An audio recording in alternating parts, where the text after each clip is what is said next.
कई किस्से और कहानियां अक्सर प्रेरणास्पद होती हैं। बच्चों को खुशियों और सुविधाओं की देने के लिए माता पिता मेहनत और त्याग करते हैं, लेकिन इस पिता ने अपनी बेटी के बेहतर भविष्य के लिए जिस मार्ग पर कदम रखा वह मार्ग केवल कुछ ही लोगों के बस की बात है। जीवन में सफलता पाने के लिए व्यक्ति को अपने स्वयं के मार्ग को खुद ही चुनना पड़ता है। मंजिल को हासिल करने के लिए चाहे वो कितनी भी कठिनाइयों से भरपूर हो, उसे मजबूत इच्छा शक्ति के साथ निरंतर प्रयासरत रहना चाहिए। यूपीएससी परीक्षा में सफल होने की कहानी वो होती है जो हर यूपीएससी उम्मीदवार को प्रेरित कर सकती है। केरल के एर्नाकुलम में रेलवे स्टेशन पर कुली के काम करने वाले श्रीनाथ ने अपनी बेटी के जीवन की बेहतर दिशा देने के लिए अपनी पूरी जिंदगी का सफर बदल दिया। इस यात्रा के दौरान चाहे वो कितनी भी कठिनाइयां आईं, उन्होंने मजबूत इच्छा शक्ति के साथ उनका सामना किया। किसी भी घटक पर वे न कभी हिचकिचाए और नहीं हारे।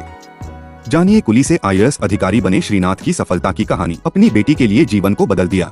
श्रीनाथ की आमदनी इतनी कम थी कि वह अपनी बेटी को बेहतर जीवन देने के लिए सर्वोत्तम तैयारी करने के लिए काफी पैसे नहीं जुटा सकते थे। उनके मन में हमेशा यह दुख था कि उनकी कम आय की वजह से वे अपनी बेटी के भविष्य को परिपूर्ण नहीं बना सकते। इसलिए उन्होंने कुली के काम के साथ ही सिविल सर्विस परीक्षा की तैयारी करने का निर्णय लिया। श्रीनाथ की आमदनी इतनी थी कि वह यूपीएससी कोचिंग संस्थान में जुड़ने का इस समय संभावना नहीं थी, इसलिए उन्होंने अपनी तैयारी को स्वयं पर छोड़ दिया।